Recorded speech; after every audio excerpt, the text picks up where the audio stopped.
Expansion is brought to you by Sweet James. If you've been injured in an accident, call Sweet James.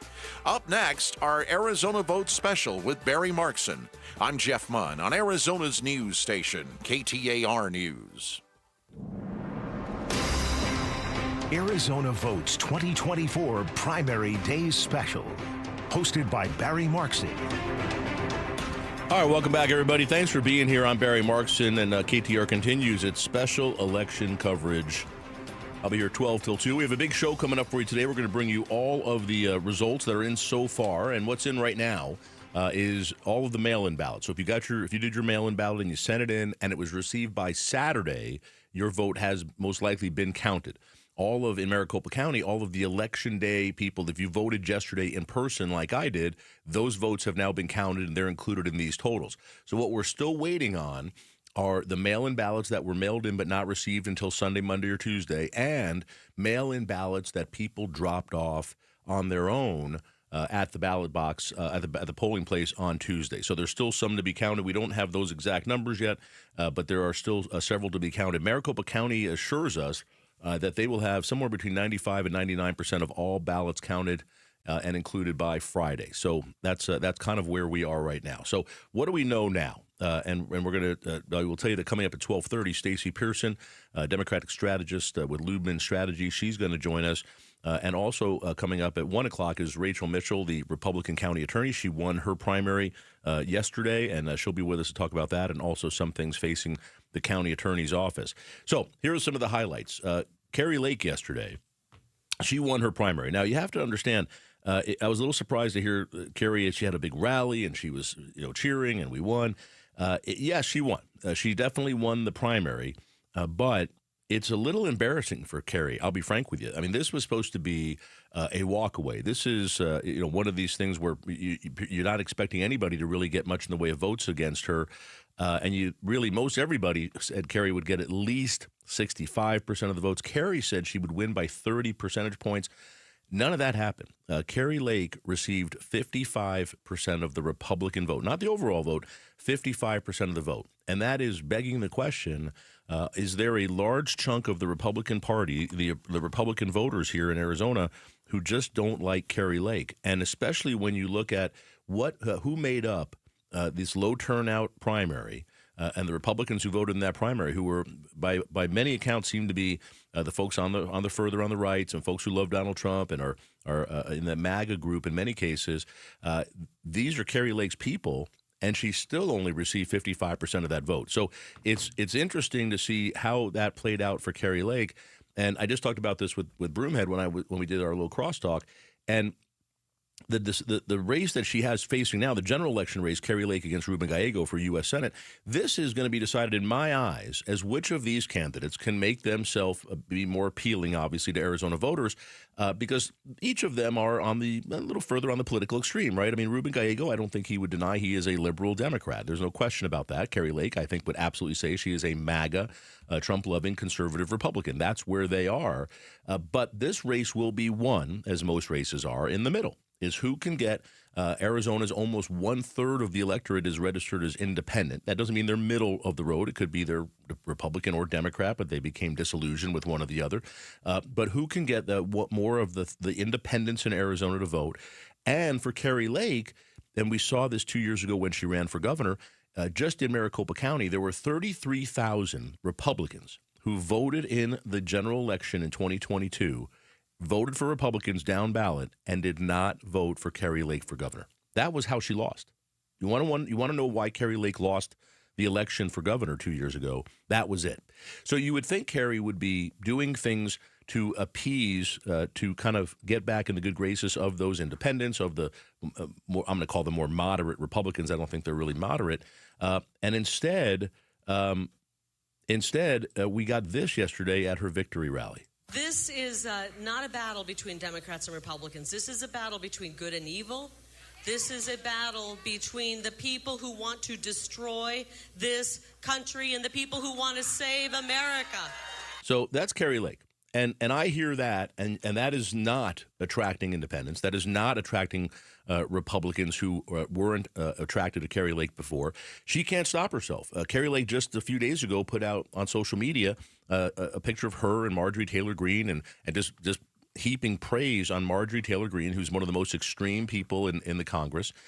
She is not beloved by moderates or independents, but that's where Kari is. So I think she's going to run. Her plan seems to be that she's going to hope that there's just a huge turnout for President Trump, and she's going to try to ride those coattails. The problem with that, when you look at the polling, is that in most of these polls, Kari Lake is underperforming former President Trump in Arizona, underperforming him by 13 points. So it's things where the poll would show Trump up 7 points over Biden and Kari Lake down 6 points against Ruben Gallego. The same poll, the same people, the same Republicans. That's a problem. That's an absolute problem for Kari Lake. So it's going to be interesting to see how this plays out. And for Ruben Gallego, when he's doing this, he's running a very disciplined campaign. You don't hear Ruben Gallego making a lot of super left-wing liberal statements. He understands how a Democrat wins a statewide election in Arizona, and he is following that game plan. We'll see if Kari Lake can adjust. There are so many Republicans. Last night, Christine Jones on our show, she said she knows Kari, she can do it. Mike Broomhead has said that. People who know Kari say she can do it. Kari doesn't seem to think she can do it, or she doesn't want to do it. So that's going to be very interesting to see how that plays out over the next less than 100 days. Some of the other races that we're looking at here in that did occur in the congressional races. CD1, there's a big Democratic primary there. Amish Shah, in a big pack of 6 people, 4 legitimate contenders for that Democratic seat to run against David Schweikert. Shah came out on top. It's not over yet. There's still votes to be counted, but most of the folks who are dropping off that day, I think, are going to be Republicans. I don't know that there's enough Democratic votes here to change that, and Amish Shah has a decent-sized lead, beating Marlene Galan-Woods, Andre Cherney, and Connor O'Callaghan in that race. In CD3, the Democratic race replacing Ruben Gallego, a very Democratic district. This congressional district, the Democrat who wins this primary is going to be a congressperson. Right now, the leader is Yasamin Ansari, the former vice mayor of Phoenix. She's leading Raquel Turan. And again, 2 liberals, two progressives in this district. Raquel Turan, many people described as someone who may potentially have joined the squad, AOC and the others, if she had gotten to Congress. Yasamin Ansari, certainly a liberal progressive, but not to that level. So we'll see how that plays out as well. And then, of course, in CD8, the big one, the Republican race with just millions and millions of dollars spent, Blake Masters, as I read it, has put in $3.5 or $4 million of his own dollars in there. And both Abe Hamadeh and Blake Masters were endorsed by Trump. It looks like Abe Hamadeh has about a 5 percentage point lead over Masters and Ben Toma, and Toma's already conceded. We'll see what happens here, but unless the late votes really change for Masters, and the only reason I think that's possible is because former President Trump came in late, came in about a week ago, and endorsed Masters. And that could change people's minds. Now, people who were going to vote for Hamadeh, maybe they switched, but it would have to be an overwhelming amount of support with the remaining ballots for Blake Masters to unseat Abe Hamadeh at this point. There's so much to get to today. There's so many other races. In Maricopa County, the big race, some people are calling it a surprise. I certainly was a bit surprised, is Stephen Richer losing that Republican primary to Justin Heap.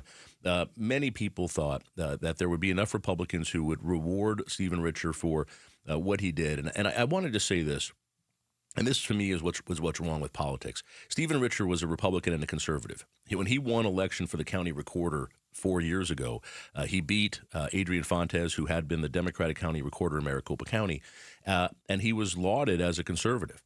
And right after that 2020 election, you remember that one, that's where Trump lost. And Trump started saying there was cheating and the election was stolen and all this election fraud.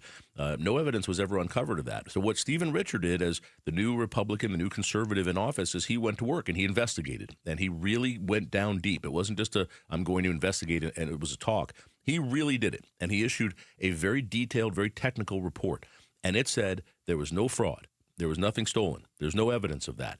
And that the people in that office who were there under a Democrat, this conservative Republican came in and said they did their jobs, they did it well, and there was no evidence that anything was stolen or done improperly or anything that would change the election. And as a result of that, from that moment, Stephen Richer became a target of the Trump Republicans because he didn't buy into the lie. He refused to feed into that lie. And he could have done that. He could have done what so many other Republicans did and say, yes, there was fraud. Yes, the election was stolen. He didn't do any of that. And as a result, it cost him this election. It cost him potentially his political future. But Stephen Richer did what was right. He did the right thing. He kept his integrity, and he will always be able to hold his head high. And I will tell you, I wish more, not Republicans, I wish more politicians would do this, do what they know to be right, and don't worry about their seat. Stephen Richer's going to be fine. He'll go get another job. He'll probably enjoy himself a lot more. He'll make more money. He's going to be just fine, but he's always going to be able to look back at his time in public service and know that he did the right thing. He was honest, he was transparent, and he did what was right. I wish more of our public servants and politicians would do that. All right, coming up, Stacey Pearson's going to join us. We're going to get into some of these election results, how the primary fared, and what that means for the general election. Stay with us. I'm Barry Marks, and it's KTAR's continuing special election coverage. Kari Lake wins the Republican primary for Senate, setting up the predicted showdown with Ruben Gallego in November. Arizona, I stand before you today to officially accept your nomination as the Republican candidate for the United States Senate from the great state of Arizona. Woo! With 3 months till the general election, we'll cover the polls, the campaign promises, and the role independent voters play once the ballots are open to all Arizona voters on Arizona's news station, KTAR News 92.3, KTAR.com, and the KTAR News app. Hi, I'm Sherry Harris, owner of LifeSource Water. Put your family first and get healthy water today with LifeSource. As a mom and new grandmother, it gives me comfort knowing my family has clean, safe water from every tap. Bath time is especially enjoyable knowing that my grandson is not sitting in a tub of skin-irritating chlorine. Call now and receive free basic installation at 800-WATER-99 or visit us at lifesourcewater.com. LifeSource. Taste and feel the difference. Hi, I'm Stuart Willis, President of Asset Preservation Wealth and Tax. Will your investments last through retirement? Do you have a retirement strategy to minimize your long-term taxes? If not, tune into Arizona's own Asset Preservation Hour right here on KTAR, Saturdays at 4 p.m. or Sundays at 2 p.m. Listen weekly as we help guide you through your financial future. What should you do about the current economic conditions? Stay informed and tune into the Asset Preservation Hour, Saturdays at 4 p.m. or Sundays at 2 p.m. on KTAR.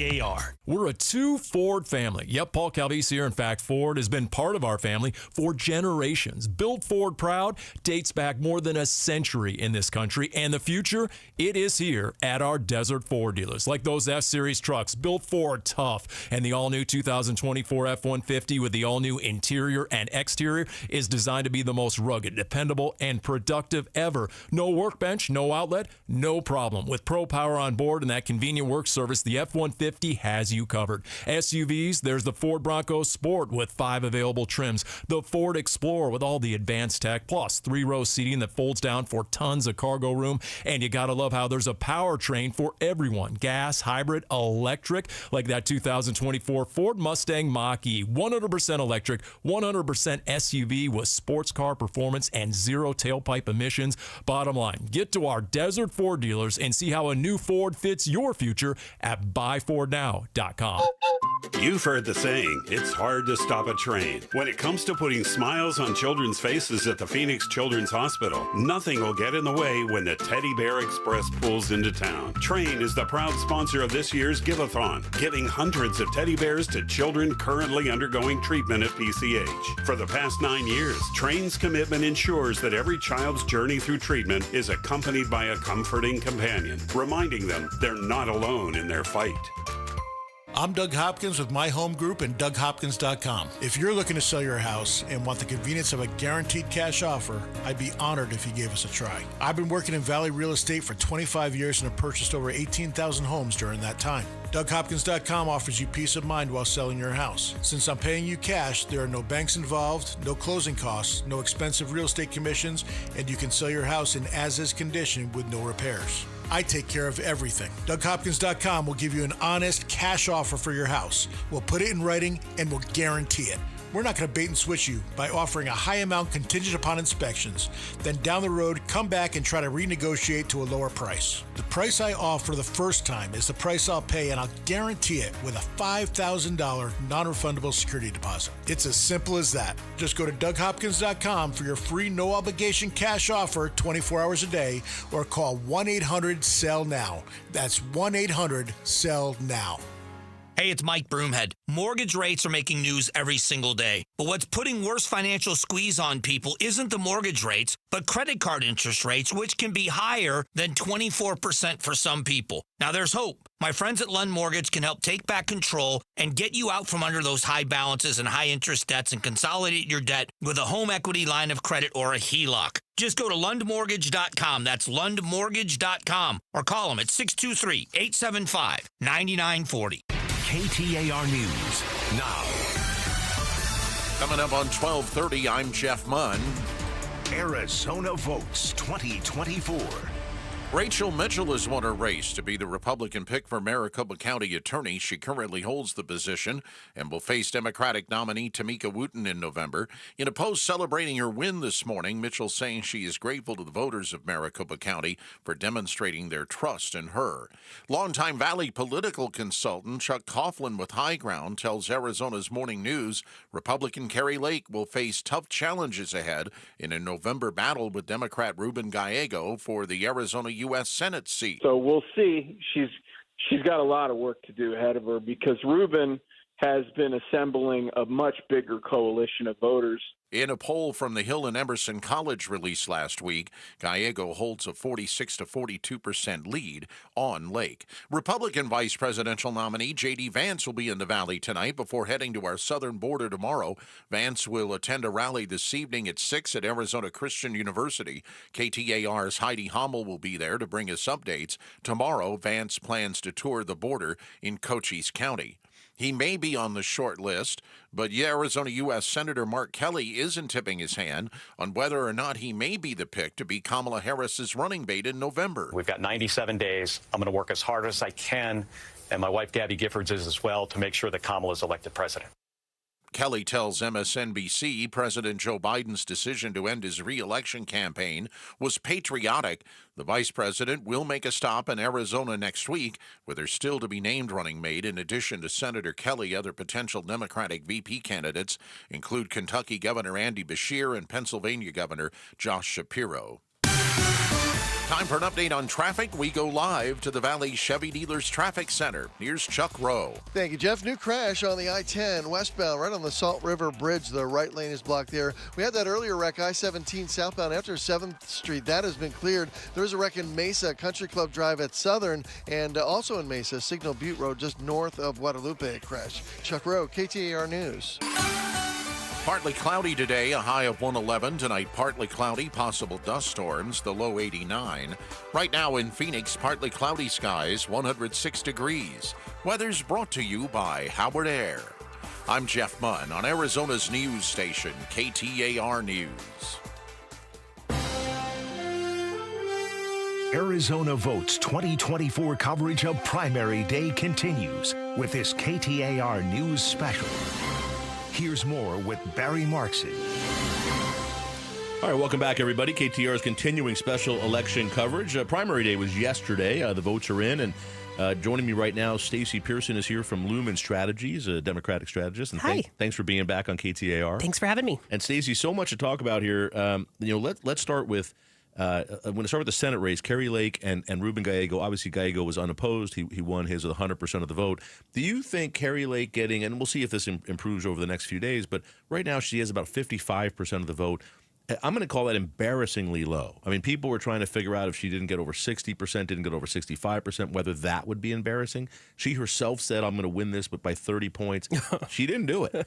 And is this a message from Republicans in Arizona saying we just don't like Kari Lake? And I will also just point out that the people who voted in this very low turnout primary, these were heavily Trump people, MAGA people. I mean, that's who voted in this Republican primary, and that's evidenced by these other races. That's not a good sign for Kari Lake. Oh, it's a terrible sign for Kari Lake. And you're exactly right. When someone like Mark Fincham, who was at the Capitol on January 6th and denies the election results, lost to Adrian Fontes when he wins against Ken Bennett, and she barely wins. I mean, I know it's 10 points, but it should not have been only 10 points against a guy that had no campaign. He had no money. He had an American flag over his shoulder and a cowboy hat on. Yeah. And a history in law enforcement, of course. But yeah, it should terrify her. It really should. And do you think, I mean, it didn't start last night when she gave her victory speech, but do you think she's going to change at all? Like she's going to try to moderate herself and get those independents and try to attract those Republicans who are just not voting for her? Or is she just going to double down and say, I hope we get a huge turnout because Trump's in this one and I'm just hoping to ride his coattails? So to change position would mean she has to have some level of self-awareness, and I don't think that exists. Yeah, it's funny because when you talk to people who say they know her, people who have known her in the media, people who have known her, I mean, she's been in the Valley for 30 years, they say she can do that. And I've had business people 2 years ago who met with her expecting that she was crazy, and then came away from there and said she's not crazy, she has policies, and they were trying to find, they were supportive of after meeting her. It's there somewhere, but she just can't seem to bring it out publicly. I think what we're seeing publicly is really who she is. I completely agree with you. And she's been radicalized. And we all know the folks that leaned right and then went full right tilt and then went into the rabbit hole, put on the tinfoil hat and lost their minds. Yeah. And she went down that road. Well, it's going to be interesting to see. That's going to be a great race. Do you think the Republican Senate committee, with their money, they haven't committed any money to Kari Lake yet, and they're not going to waste money. If they think she's down by a bunch of 5, 6, 7 points, they're not going to do it. But do you think they start throwing money in there because they just don't want to lose Arizona? I think they are probably behind some of the draft Mark Kelly VP. Approach, right? They're really, I don't know how much good money they're going to put after bad to get Kari Lake out of the primary or out of the general election, but I do think that they're hoping that seat comes back open in 2 years. It has been pointed out to me that Kari Lake is the first election where she's not saying it was stolen or there was election fraud. So I guess if she wins by 10 points, that's enough of the margin to say it was okay. All right, so let's talk about some of these other races. In CD1, this was an interesting Democratic primary. This is to go up against David Schweikert. There were 6 Democrats running. 4 who I would say had a chance, who were kind of in the lead, depending on which day you looked at it. And Amish Shah is I think has put this away now. It seemed, or at least is pretty close to that. For sure. What do you think had him stand out over the Andre Cherneys and the Marlene Gallon Woods and the Connor O'Callahans? So a few things. One, for strategists like me, we never know how much to allocate, how much money, how much of the budget do you allocate to one thing over another. Amish Shah proved that yard signs matter quite sincerely. There was a morning I woke up and he was all over my neighborhood. It was Amish's head just popped up all over 85018, right? Huh. So I'm in Lower Arcadia and he was everywhere. And so I think just the visibility, it shows when people, particularly yard signs, people are willing to vouch for somebody and put their face in their lawn. It means something very personal. And he's the profile of that district. It's turning increasingly purple. There are lots of independents who used to be lifelong Republicans. Yeah. So when his attack, when his opponents started to attack him about having voted for Trump, there are lots of people who voted for Trump in that district in 2016 who went, okay, he took it too far, and then changed their mind. So I actually think his opponents pushed him over the top. So do you think Amish Shah, and I'll be honest with you, and I pay attention to politics a little bit. I know he's won legislative races before. I didn't really know who he was. So do you think he has a chance to beat David? I know everybody has a chance to beat David Schweikert, but Amish Shah's type of politics, and I applaud him for this, is hard work, knocking on doors, just door to door to door to door. It has to be a little different now in a race against Schweikert where there's going to be millions of dollars played here in the campaign. Yeah, for sure. Does he have the wherewithal to make that change and to win that election? Absolutely. And it is the fact that he's always been a moderate. He always, from the dawn of time, he is a doctor. He's an emergency room doctor who practices at Mayo in the district. Oh. So folks that want educated, smart, sane, science-believing elected officials, this is going to be their guy. Oh, very interesting. Well, that's going to be an interesting race to watch as well. Schweikert won that district by less than 1% 2 years ago. So it's going to be close, I think, for sure. Also on the District 3, Democratic race there. Yasemin Ansari against Raquel Turan. It looks like Ansari has that one sewed up as well. We know there's still some votes coming in, but I don't think it's enough to make any changes here. Did that one surprise you at all? No. Ansari also won that race based on hard work. I mean, she got into the field in January. She had a sizable lead going in to ballots being sent out. She also reflects that district in a way that you can live the American dream. Her parents were immigrants. They were Iranian-American immigrants. She went to Stanford. She ran for city council. I was watching her city council race with quite a bit of intrigue. When she ran, she was talking about climate change in a heavily Latino, relatively low income to the other districts in Phoenix. And she was talking about climate change, and I thought, she's off the mark on this. And I was dead wrong. She did, in fact, deliver, wrote the city's first climate action plan. She's got a really impressive resume in her early 30s. Yeah, and she's impressive in person. She's a nice person. I agree with you. And that seat, I mean, she can have it as long as she wants it, I guess, as long as she doesn't do anything too crazy. But we'll see if she does something in the future. But she's going to be the newest congresswoman from Arizona is going to be in that seat. Let's go out to CD8, Republican primary. This is a very Republican district. Whoever wins this primary is going to be a congressman.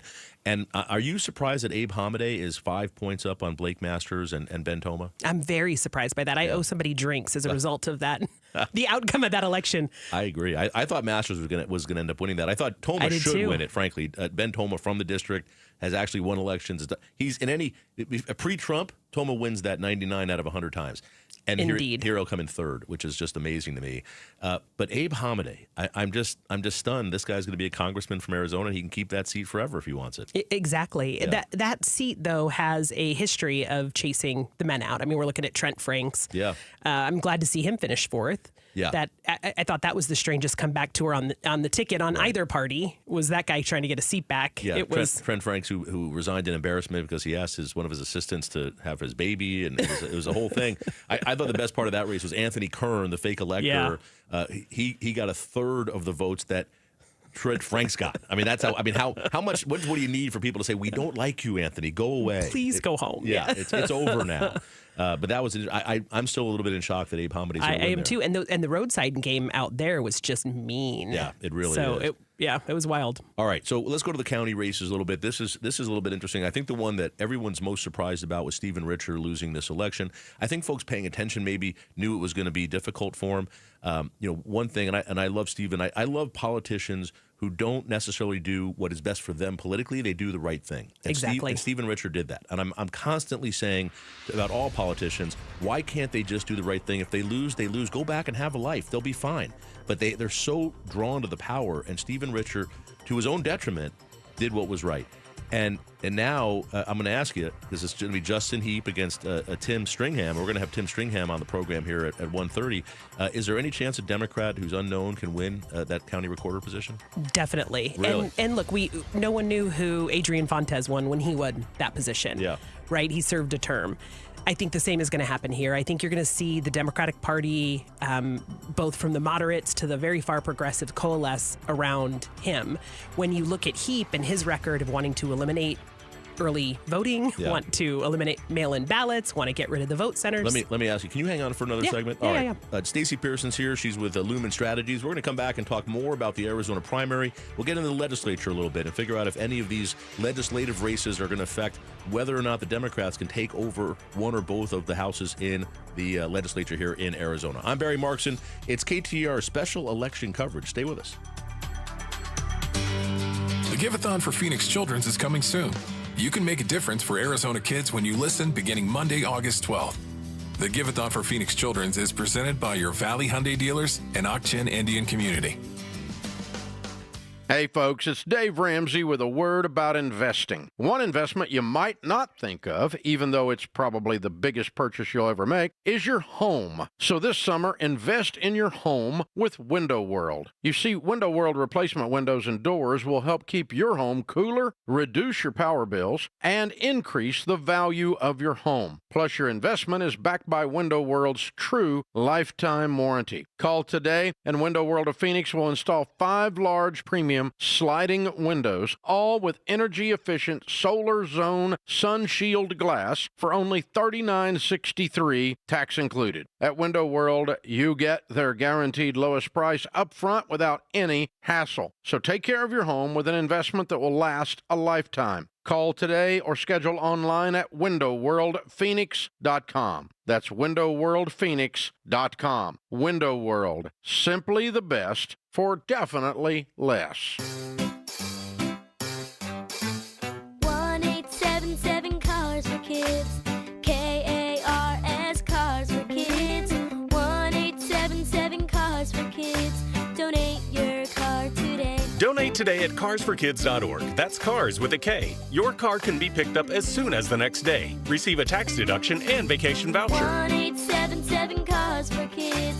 Donate your car today. Now accepting donations of land, homes, buildings, or any kind of real estate. It's Gatos, and if you got broken or missing teeth, you got to go to Aria Dental Implant Center, and you got to meet my buddy, Dr. Joe, who's joining me right here. Dr. Joe, fantastic. Good to see you, my friend. Thanks for having me. So tell everybody why, if they have broken or missing teeth, they need to come see you at Aria. We aim to give the best care without compromising patients' well-being. Why is it that a lot of people don't get implants? Because it costs. So my goal is to reduce the cost and give well-quality care to this patient who needs it. You're one of the best surgeons around. You've done this for 20 years. People can feel confident to come see you. Absolutely. I've done thousands of implants. You'll tell them, yes, I can help you. No, I can't help you. Correct. I just want to be fully transparent to my patients. I want to make sure I deliver. I want them to have a good experience, and I want to sleep good at night. Go see my friend Dr. Joe. You got broken or missing teeth, he is going to help you. AriaDentalImplantCenter.com. It's spelled A-R-I-A, AriaDentalImplantCenter.com. He went to doctor after doctor looking for relief and always walked away discouraged. Surgery and drugs hadn't worked before, so why would he try them again? That's when Carmen made an appointment at QC Kinetics. I'll tell you one thing. I got a spring in my step. The bounce is back in my step. My quality of life improving exponentially since I've been going to QC Kinetics. QC Kinetics has treated over 35,000 patients like Carmen, using their own healing components, concentrating them into damaged knees, hips, shoulders, and backs. No surgery, no drugs. The pain's gone. Quality of life so much better, and mentally, I'm in such a better place because I know that I'm not going to wake up to the same old struggles that I have been dealing with every single day. 10 months ago, no joke, I was a prime candidate for a knee replacement. Today, I'm not because of the treatment I'm receiving at QC Kinetics. Carmen finally got relief, and it was easy, starting with a free consultation at QC Kinetics. Call QC Kinetics, 602-837-PAIN. That's 602-837-PAIN. 602-837-PAIN. Parker & Sons wants to thank you, Arizona, for helping them become the Valley's most trusted heating, cooling, plumbing, and electrical company over the last 50 years. 50 years. It's Parker's 50th anniversary. They are celebrating by giving right back to Arizona with 50 acts of kindness. If anyone you know is in need of Parker services, visit Parker50.com and nominate them for a free service or repair today. Parker50.com or call 602-2REPAIR. Arizona Votes 2024 Primary Day Special. Here's more with Barry Markson.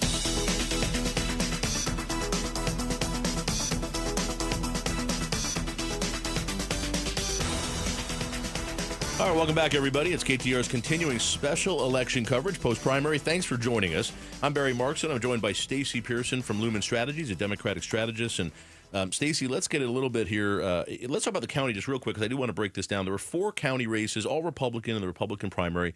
And I call these are the Republicans who none of them were election deniers. They're the ones who defended the county in the election process.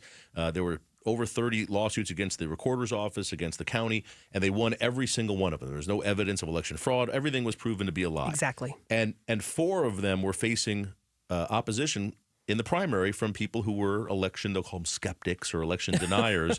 And the interesting thing for me is two of the incumbents won and 2 lost. So in the winner's circle, you've got Thomas Galvin, who beat Michelle Ugenti-Rita, and Michelle, somebody I talked about on social media quite a bit. Right. Michelle brings the chaos. Wherever Michelle goes, there's some kind of controversy. Something's going on. And sure enough, it happened again during this campaign, and she got crushed. It was absolutely crushed. And Thomas Galvin's he's just a conservative Republican. He governs that way, but he's a normal guy. Like he's what you'd expect. but he's not a crazy person. Very sane. Talking about the election denial stuff. And then also on the Board of Supervisors, though, you had Jack Sellers in the East Valley, and he lost. He got crushed in his election. So what's the difference between the two of those? What happened there? I think that age played a part in that. I mean, Jack Sellers is certainly on the older end of that spectrum that we have on the Board of Supervisors. And I think that folks ran against Biden's age for so long that it just got a little dark. Okay. Folks just got a little pessimistic about somebody's age. Jack Sellers also was pretty outspoken and certainly called the election deniers the tinfoil hat wearers. Oh. And so drove some Republicans away. I'm certain that some of the Republicans came for him for that. And then on the other two races, Rachel Mitchell, a county attorney, and she's going to be joining me here at 1 o'clock. And she had an opponent who came in from the right as well. And Rachel Mitchell, she's a conservative a prosecutor by all standards, and she won going away. I mean, it wasn't even a close election once it was all said and done. I think she won by 18 or 20 points or something like that. And then you had Stephen Richer, who lost his campaign. So it was difficult to figure out. I do think with Richer, at some point he came out and said he was voting for Biden, and I don't think that helped him in the Republican primary. I talked to the journalist who asked him that question, and he answered kind of off the cuff. Yeah. Richer answered off the cuff.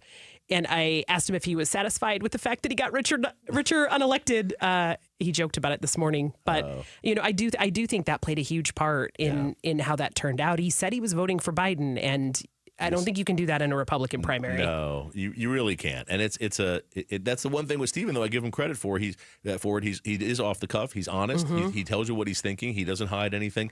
He's what I want in a politician. I say this all the time. You and me both. Tell me what your positions are, and then let us decide. Yep. Tell the people what you're going to do and where you are on positions, and then we'll decide. And guess what? If you don't win, it's okay. You go back to work, and you'll be okay. But people just get so wrapped up. I don't want to lose this office, and we see it all the time. We see it with these Lindsey Graham keeps popping into my head. Exactly. I mean, Lindsey Graham just morphs himself into whatever he thinks he needs to be to stay in power, because God forbid he has to get a real job. Well, and look at how the current president Joe Biden is being spoken about now as a hero, as someone who put his country first, as a guy who served well. Yeah. All of these things, when a month ago we were all asking whether or not he could get up the stairs to get back in Air Force One. Yeah. I mean, so you're right. I mean, these folks hang on way too long, and I was heartbroken to see Richard go down. Yeah, I think a lot of people, it's the thing I'm hearing, not from political people, but just people I know, people just generally who don't pay attention that much. They're texting me, did Stephen Richer lose? They can't believe it. And here's where this is what kills me. The turnout in our primaries is so low, and independents don't vote. They many of them don't realize they can vote in and the it's primaries. Hard. You have to take an extra step. You have to request a ballot. You have to figure out whether or not it's going to get mailed. It's hard. Right. There's work. But they don't do it. They don't do it. So you end up with this very small faction of Republicans or Democrats who are literally deciding who is representing us, because in so many of these seats, there is no real general election. It's done. Yeah. And the primary decides it. And Stephen Richer, if he was in a general election, he would win going away. There will be Democrats who will cross over and vote for him, as well as many, many, many Republicans. And in fact, if this was just general election time and people were paying attention but voting for just the Republicans, Richer would win. He would. But in this limited primary turnout, he loses. And that's we're looking at the lowest turnout in over a decade. Yeah. As well. I mean, certainly it moved up a week. I think folks were confused. Some people didn't get back from vacation in time. It was in the big stack of summer mail no one was going through. People is terrible. People are surprised. All right, Stacey Pearson's with us from Lumen Strategies. All right, let's talk about the legislature. Is there an opportunity here for the Democrats to take over either the House or the Senate in Arizona? So I think there were a few seats last night that shed or really cast a shadow over the Dems' chances. And I wish I could say yes enthusiastically. Yeah. But Marianne Mendoza, who's the mother of Officer Brandon Mendoza, who in full disclosure worked for my husband as an officer in Mesa, having her come out of the primary, she's tough to beat. Her son was killed on his way home from his shift. I mean, she has a story that Mesa respects and honors and loves. And did she win? And she won her primary, so she's certainly the top vote getter. And then whether or not the two Dems can hold on to their seats is the question. So there may be a Republican pickup there. is my concern. One of the hopes of picking up was Justine Wadsack's Senate seat. Right. And it looks like she's going to lose in her primary to Vince Leach. And how badly does that hurt the Democrats' chance of picking up a seat there? I think Justine Wadsack was crazy enough that it would be relatively easy for a moderate Democrat to win. Yeah. Vince Leach is also relatively moderate. Right. So do you think there's any chance that in some of the more moderate or some of the more difficult districts where it's competitive districts, right. excuse me. I mean, Shauna Bolick. So some of these Republicans who crossed over, Matt Gress, some of the Republicans who said, hey, I'm going to vote to get rid of the 1864 abortion ban because I know it's going to kill my career. I'm going to lose my seat. Are they going to win those? I know they won their primaries. Are they going to win in the general election? Those are the seats that the Dems have the best chance of picking up. Okay. And there's certainly an investment being made in turning the legislature blue, at least one chamber in Arizona that has never before been made. I mean, we've got a super PAC that's sitting out that no one's talking about with $13 million in it. Hey, now. So when you're talking about these small districts that 20, 30,000 votes total, I mean, this is going to be a really big deal. So we're going to be looking at those. There's a handful of districts that are going to decide whether or not there's a Republican or Democratic legislature this year. And exactly. And the money that can be invested to explain what you get out of a blue chamber, you're going to get more investments in kindergarten, full day kindergarten back. You're going to get more investments in public education. You'll get better health care. You'll get increased Medicaid. So if you can really zoom out and not just focus on the district and what the governor is going to be able to accomplish. So there's going to be money here for those races. We're going to see some big money poured into those races. Huge. It'll be interesting. Stacey Pearson, thank you for being here. Thank you. Lumen Strategies, our Democratic strategist. You hear her on KTAR regularly, and always great to have her in. All right, coming up, Rachel Mitchell is going to be here right after the news. Jeff Munn is standing by in the KTAR News Center, and then County Attorney Rachel Mitchell will be here. She's coming fresh off a win in her primary. We're going to talk to her about that and some of the primary decisions here that have been made by the voters, and also talk to her a little bit about the Gilbert Goons and maybe a little bit about what's happening with the death penalty controversy with her and Chris Mays. So we'll have that coming up for you in just a couple of minutes. Stay tuned for KTAR News and more of our special election coverage. I'm Barry Markson. Outspoken with Bruce and Gatos. Some voters filled out ballots with fading ink. An erasable ink pen. Back in the package, it says, do not store over 140 degrees. Then you can't buy it in Arizona. If you use an erasable pen to fill out your ballot, you don't deserve to vote. It's like an IQ test and you failed it. Your vote should not count. I agree. I agree that you agree with me. Outspoken with Bruce and Gatos. This afternoon, 4 to 7. KTAR News 92.3 and the KTAR News app. Right now is a great time to start making smarter money decisions. Dave Ramsey here. Give the outside of your home some greatly needed curb appeal with Rhino Shield permanent ceramic coating. Painting your home with traditional paint means you'll have to repaint every 4 to 5 years, costing you more and more money. But with Rhino Shield permanent ceramic coating, you won't have to touch the exterior again for years. In fact, Rhino Shield comes with a 25-year warranty. Your home will always look like it's been freshly painted, guaranteed. No chipping, no flaking, no peeling, no kidding. If you're thinking about painting your exterior with traditional paint, please call Rhino Shield first for a free estimate and ask about their ceramic technology and its ability to reduce your cooling costs. Rhino Shield is perfect for the Arizona climate. Tell them Dave Ramsey sent you, then you receive 10% off the regular price. Call 855-487-4466 or visit rhinoshieldaz.com. KTAR-FM, Glendale, Phoenix. This summer, get away in the Hyundai you've always wanted at the Hyundai Getaway Sales Event. Get the hottest deals of the season on many of our award-winning Hyundai models, which all come with America's best warranty. But get going, because these deals won't last. Add more joy to your journey at the Hyundai Getaway Sales Event. Lease a Tucson for only $269 a month, or get 1.99% APR for 60 months plus $500 bonus cash. See your local Valley Hyundai dealer. Offers end July 31st. Call 714-568-7676 for details. Make a precision decision with Precision Air. Hello, everybody. Eric Bryan, owner of Precision Air and Plumbing. At Precision, we're different. We're the largest family-owned and operated AC and plumbing company in the Valley, unlike our competitors who are corporately owned with no ties to our community. My wife and I grew up here. We went to school here. We built our family here. Do you remember the days when a handshake meant honesty and integrity?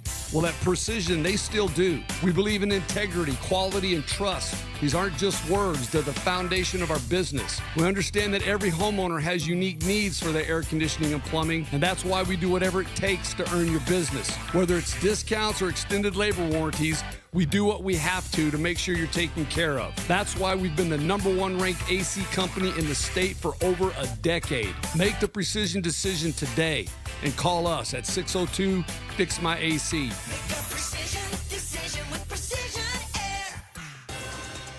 Don't miss the Trading Group Show, Sundays at noon on KTAR News. Learn how you can earn a full-time income working from home as a short-term trader.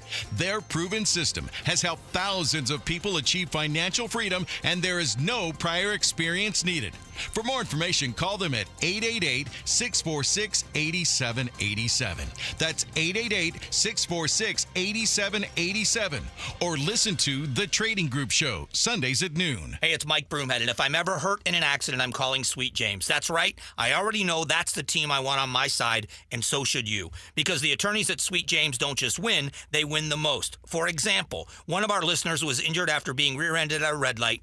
The insurance companies offered them $60,000. Now, that might seem like a lot of money, but with Sweet James protecting them, they were awarded $745,000 instead. They can't guarantee the outcome of a case, but whether it's a car crash, motorcycle accident, or trucking accident, the attorneys at Sweet James are unstoppable in their pursuit of justice, and you pay nothing until they win your case. So if you or a loved one is hurt in an accident, call Sweet James, 800-9-MILLION, for a free consultation. An easy number to remember during an uneasy time. Don't wait, because waiting can hurt your case. 800-9-MILLION. That's the firm that wins the most. Sweet James. 800-9-MILLION or at sweetjames.com. Once again, that's sweetjames.com. Proud partner of your Phoenix Suns.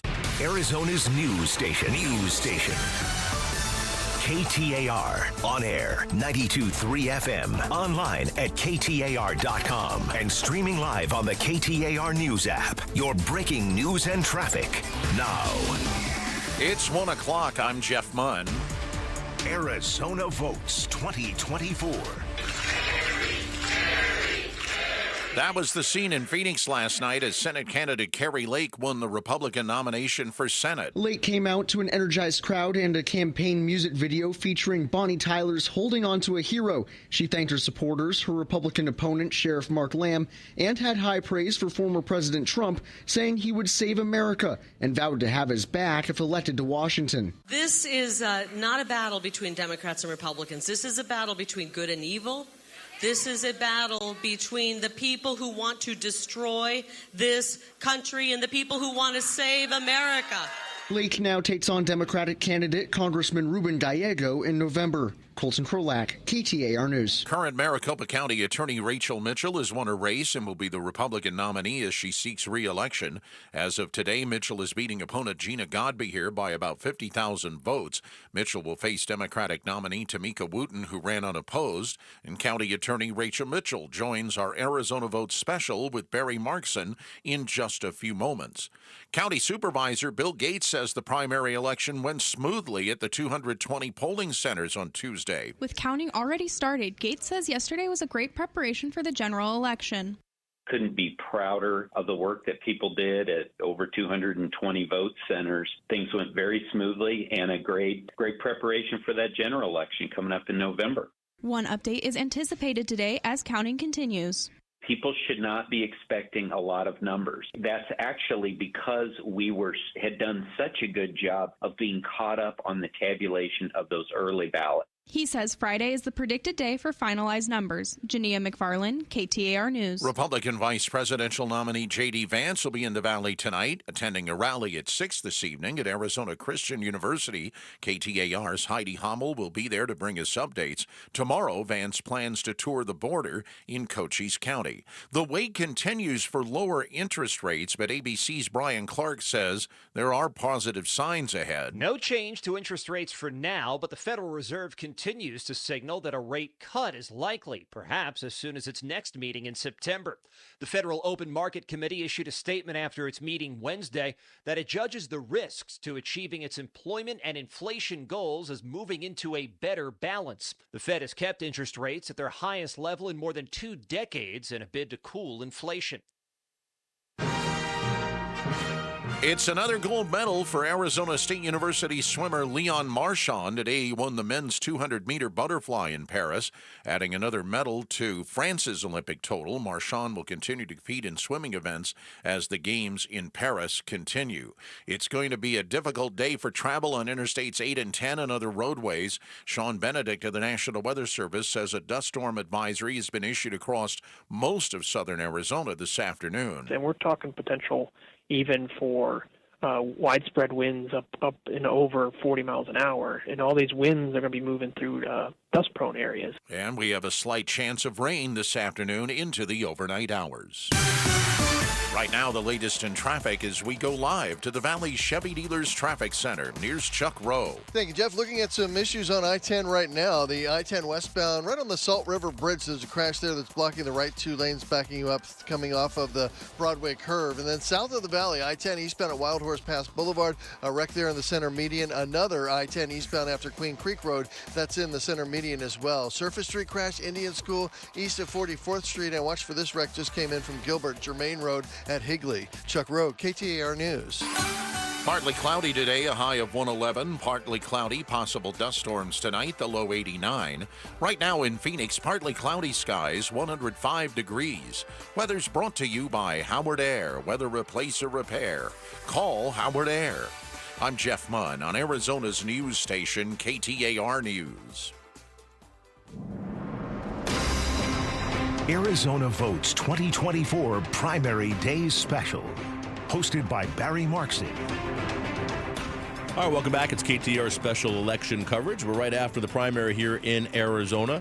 And thanks for joining us. Coming up at 1:45, Mike Noble is going to join us with some polling. We'll see how the primary polls, if they were right, and also start to talk about the general election a little bit. That's coming up at 1:45. And at 1:30, we're going to have Tim Stringham on. He's the Democrat running for county recorder now, and we'll have him on and try to get an idea of who he is as we're heading towards November. But joining us right now is County Attorney Rachel Mitchell. She won her primary yesterday going away. And as always, thanks and welcome back to KTAR. Hey, thanks for having me, Barry. I appreciate it. Hit that. Right there? That's the one. All right. Thanks for having me. Absolutely. So this is this has got to be a great day for you, right? I always I haven't run for office. I'm not going to run for office. There's many reasons why that's not happening, but I will tell you, I can't imagine how it feels on election day while you're waiting for the results and you don't know what's going to happen. And as much as you think you know what's going to happen, you don't know. It has to just be nerve-wracking. Well, I've waited for some jury verdicts, too. That's so true. I would liken it to that a little bit. Yeah, you put a lot into it, and then you wait. It's funny. I'm a mediator now, and I always tell people when I tried cases, as much as you think you know what's going to happen and you evaluate it and do your thing, when you're waiting for that jury to read its verdict, I'm terrified because I have no idea what they're going to say. Right. And that's, you're right. That's how, I guess that's similar. And the feeling. wind up to that is like the longest sentence in the world. Right, Yeah. right. And then it's a pause, and it's like, are you people on TV? Like, I don't know what's going on here. All right. Well, congratulations on the victory. Thank you. It was a big win for you. And I was just saying earlier that in Maricopa County, there were 4 Republican incumbents, all conservatives, who were running for re-election, and they were all primary. They had primary opponents who were, they like to call themselves election skeptics or election deniers, whatever we're going to say. And it was interesting to me that you won and Thomas Galvin won. He won his race in District 2 as a county supervisor, but Jack Sellers, the other supervisor, and of course Stephen Richer both lost their races. And do you have any thoughts on why, like, how did that play out? Well, that way? I mean, I think you have to look at, the opponents and what they came with. Like my opponent, 2 years ago when she was trying to become county attorney back then, had said that the board didn't err in certifying the election. So this was kind of a new position for her. Right. Maybe people didn't buy it or just really the negative campaign that she ran. But others ran it in a more positive way, and so maybe that made the difference. Yeah, it's interesting, and it definitely tells you the importance of each candidate and how each candidate is received by the electorate. I mean, that's at the end of the day, that's what it comes down to. Well, congratulations on that. There's an opportunity here. I know, you're a prosecutor first. You say that all the time. You've been a prosecutor for what, 32 years? 32 years now. So the politician part is kind of newer for you to be running for office. Much newer. Yeah. Do you enjoy this part of it at all? Like the going out and meeting? I mean, when you're a prosecutor, you're a lawyer. You're in the office. You're in the courtroom. You're doing your thing. Now you're out meeting the public. You're sitting here with me, right? Which I'm sure is the highlight of your day. Do you enjoy this part of it, or do you just really like to? It gives you the opportunity to go lead an office an office of prosecutors. Part of my job as a prosecutor was to do training and everything, so it gives me a chance to get out and talk to people, hear where they're at, and also teach them about the criminal justice system. There are so many misunderstandings about it, so I like that part. The nasty politic part of it, no, I could live without that. You live without that, yeah. It is, and it is nasty, and it's. Is there now that you've won?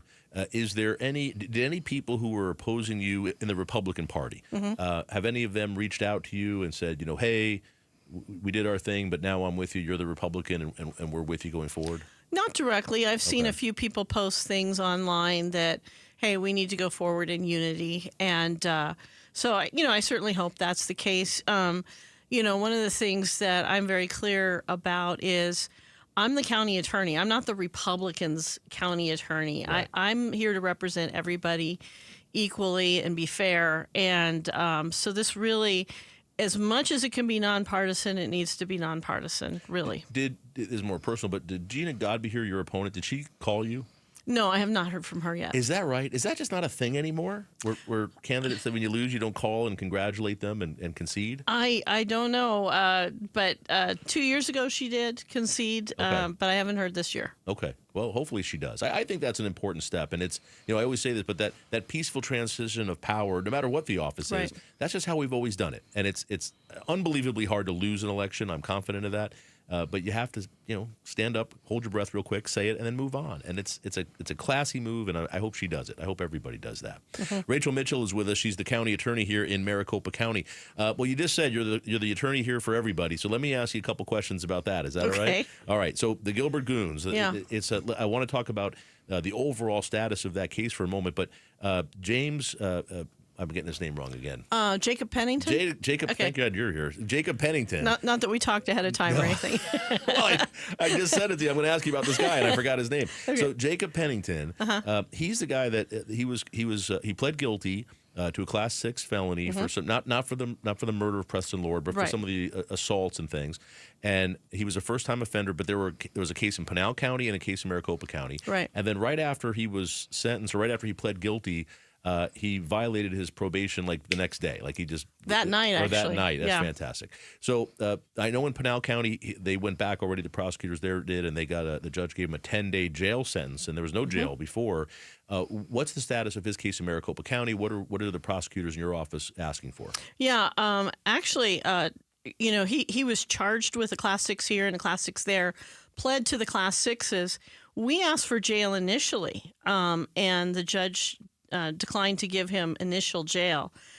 So we're going to be asking for jail this time because he violated his probation so quickly. Yeah. And as you know, it was so quick, he hadn't even met with his probation officer yet. We ended up filing the petition to revoke his probation. So he got 10 days in Pinal, and we're going to be asking for some jail as well here in Maricopa. Are you allowed to tell me how much jail time you're going to ask for? I usually leave that up to the prosecutor who knows the case the best, but certainly some jail. Okay. And do we know when that hearing is? It has to be coming up soon. I'd have to look up the date. Okay. Yeah. All right. We'll keep an eye on that as well. And then for the rest of the case, in the Preston Lord case specifically, what's the status of that? Where are we? So we still have 7 individuals that are under indictment for first-degree murder. And so those are going toward trial. We've had some bond reductions. We have fought those bond reductions, but we just had another one reduced from $1 million that we had sought originally and gotten to, I believe it was $500,000. And so that's kind of disappointing because these are first-degree murder charges. Yeah. And it was a brutal assault on completely innocent young man. And are the judges, they're granting this reductions in bond, and are people then bonding out? Are they out of jail? We have had, had some. Well, one actually made bond, the original bond, $1 million. So, yes, that has resulted in people getting out of custody. All right. And again, I'm not going to ask you too deep of the questions because I know that the lawyers are dealing with it, but do you anticipate there may be some plea agreements with some of the, I mean, they're all charged with first-degree murder, but some of the lesser or less involved defendants in that murder? I mean, I wouldn't take that off the table, but we're so early on in the process right now. It would be hard to say that. I mean, and anything involved in that would still be, taking into account. This was a very serious. All right. And then very quickly, Rachel Mitchell's with us, the county attorney. I know there's a case going to the Supreme Court here in Arizona between you and Attorney General Chris Mays on the death penalty. Very quickly, what's the status of that? So the Supreme Court of Arizona, set a briefing schedule, and the issue is whether we, the county attorney's office, can ask for a warrant of execution. Traditionally, it has been the Attorney General's office, but as you know, the Attorney General has joined Governor Katie Hobbs in putting a moratorium on the death penalty that we do not believe is within their authority to do so, and so we want to ask for the warrant of execution. Okay, so you're going to be filing briefs with the Supreme Court, and then there'll likely be an oral argument at some point after that, and we'll get a decision sometime after that. Yes. All right.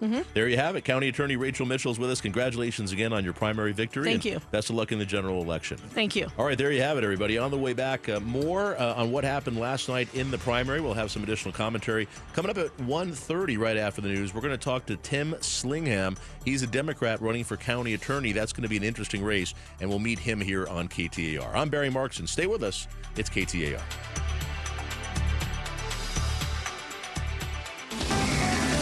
KTAR News Flash. At 1:14, I'm Jeff Munn. This is what you need to know right now. Bill Gates, District 3 Supervisor for Maricopa County, tells the Mike Brumet Show his team was able to stay on top of collecting and counting ballots yesterday. Gates says final numbers can be expected by Friday, and the Board of Supervisors will certify the results on August 12th. It's another gold medal for Arizona State University swimmer Leon Marchand. Today, he won the men's 200-meter butterfly, adding another medal to France's Olympic total. Marchand will continue to compete in swimming events as the Games in Paris continue. We'll have all of today's top stories in 15 minutes. For more news, go to KTAR.com or the KTAR News app. Arizona Votes 2024 coverage of Primary Day continues with this KTAR News special, hosted by Barry Markson. All right, welcome back, everybody. Thanks for being here. It's a primary day, the day after. I'm Barry Markson here with our special election coverage on KTAR. Coming up at 1:30, we are going to have Tim Stringham with us. He's a Democrat running for county attorney, so he will be facing Justin Heap in that race, and we're going to get to meet him and kind of see if that's it's going to be a big race here in Maricopa County, somebody who's very involved in the elections here, and we'll meet him coming up at 1:30. And then at 1:45, Mike Noble is going to join us from Noble Predictive, is going to be here, our polling guy, and he's going to tell us kind of what the polls said before this primary, how accurate they were, and then we're going to start talking about some of the polls heading into the general election, including the latest polls showing that Kamala Harris is either tremendously gaining on Donald Trump in Arizona, or the latest poll has her up by 2 points, which is amazing. So we're going to talk to Mike Noble about that and the accuracy of some of these polls. And what to expect heading into the general election. So a lot still to come in our special election coverage. From yesterday, and we're still dealing with this, we have Kari Lake. She won her primary against two opponents, but really the big one was Mark Lamb, the sheriff from Pinal County. And this one is interesting. Kari she's made a big point that this was a big win. She had a party last night, and she was cheering and talking about what was going on there.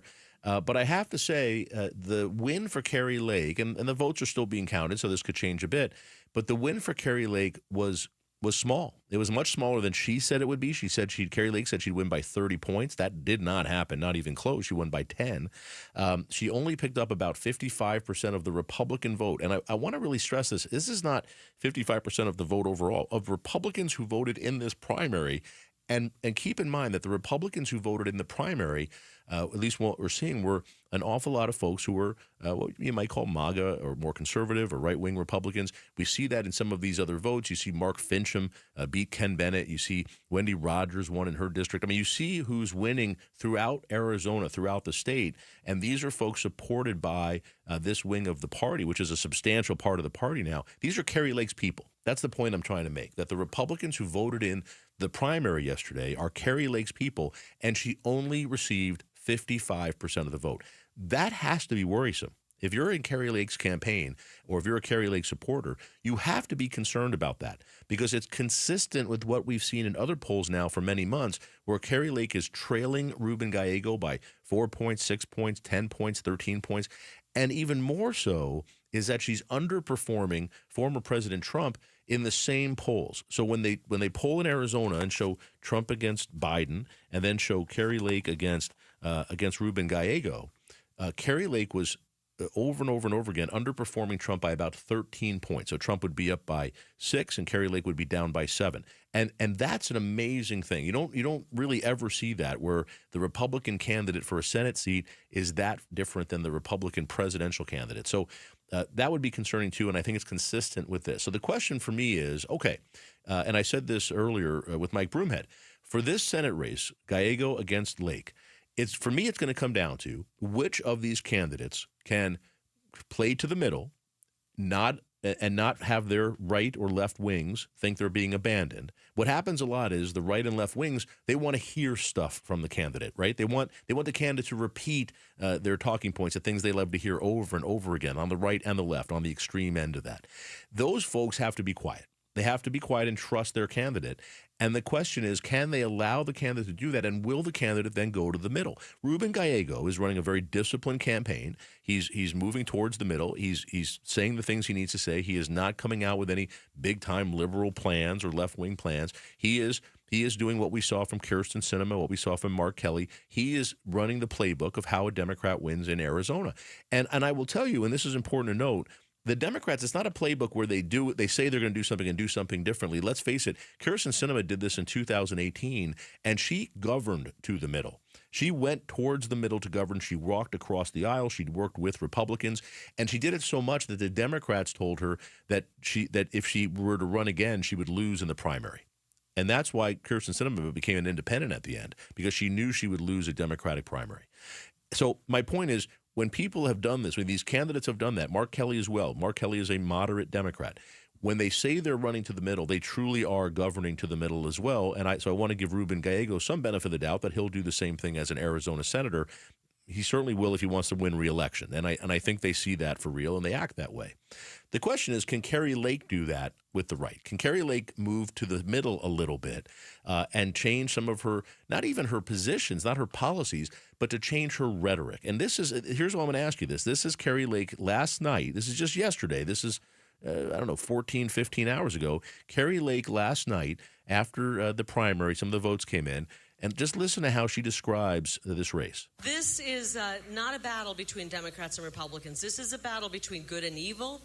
This is a battle between the people who want to destroy this country and the people who want to save America. So that's not what you say after you win the primary. I don't care which party you're in. You just don't do that. And we can have this argument about whether it's a race between good and evil. My goodness, do people who oppose you politically, they're evil now? I mean, is that really where we are in the real world? But if Kari Lake is wanting to attract, and she needs to, if she wants to attract independent voters, which make up almost a third of the Arizona electorate, if Kari Lake wants to attract what we'll call more moderate Republican voters or Republicans who just don't buy into this election fraud stuff and the lies that have been told, if she wants to attract those voters, then Kari Lake needs to do things and say things to do that. Last night was yet another opportunity for Kari Lake to do that, and she couldn't do it. She couldn't bring herself, after winning the primary, to say, I'm here to get everybody's vote. I'm here to get the vote of every Republican, every independent, and frankly, a whole bunch of Democrats. I want to unite Arizona. I want to do what's right for Arizona. These are not difficult speeches to write or to say. I mean, I could write it right now. Heck, put it into AI and have ChatGPT write it for you. It'll print it out for you in 14 seconds. I mean, this is easy stuff. And Carrie Lake just can't do it. She can't. They just had the Republican National Convention where President Trump was nominated. Carrie Lake got to speak for 5 minutes. 5 minutes. And Trump himself said this is a unity convention. This was right after the assassination attempt where he had been shot. And he said, we want to try to unify the country. We want to bring people in. And he was going to temper his message. And Carrie Lake got up there, heard that instruction, and then Carrie Lake got up there and in 5 minutes attacked everybody. She can't stop herself. That's who Carrie Lake is. She keeps telling us who she is. Carrie Lake is anti-abortion. She wants to ban all abortion. We know that because she's told us that over and over and over again. Carrie Lake thinks doctors who perform abortions in Arizona should go to prison because that was the 1864 law that Carrie Lake supported and still supports. That's the law. And she doesn't seem to be able to tell you that she can be different, that she can govern for everyone in Arizona. She wants to govern for her MAGA bubble. She wants to govern, and the problem is she thinks she's Trump and nobody else is Trump. That's really what it comes down to. But is Carrie Lake ruining her one chance to now be a U.S. Senator? Is she going to lose yet another race here in Arizona?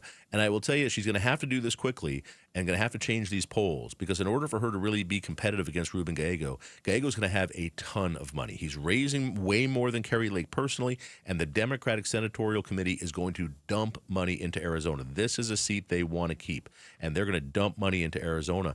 The Republican Senatorial Committee, they are, at least at this point, have not committed any money to Carrie Lake because they don't see her now as a candidate who can win. And there's limited funds. No matter how much money you think there is, there's limited funds. And they want to focus their money in states where they think they can win elections. That's what they do. So they've announced that already. They're putting money into states where they can win elections, like Montana, states where they have races, where they have to beat an incumbent Democrat, where they think they can win, where they have a good chance, where the polling is right. Carrie Lake's not getting any of that money because she's not giving them any indication that she can change and that she can win this election. And she better decide quick because this election's coming up in about 90 days. All right, I'm Barry Markson. On the other side, Jeff Munn's here. He's in the KTAR News Center. He's going to give you an update on all the numbers around Arizona and the national news. We'll have that for you here. And then right after that, Tim Stringham is going to join us. He is the Democratic nominee. He's going to be running for county recorder to replace Stephen Richer. We're going to get to meet him and understand his positions on the county recorder race. Stay with us. I'm Barry Markson for KTAR Special Election Coverage. The Give-a-thon for Phoenix Children's is coming soon. You can make a difference for Arizona kids when you listen beginning Monday, August 12th. The Give-a-thon for Phoenix Children's is presented by Your Valley Hyundai dealers and Ak-Chin Indian Community. I'm Jeff Jr. with Trajan Wealth, debunking 3 myths about fiduciaries. And you're going to be surprised about myth number 3. Myth number 1.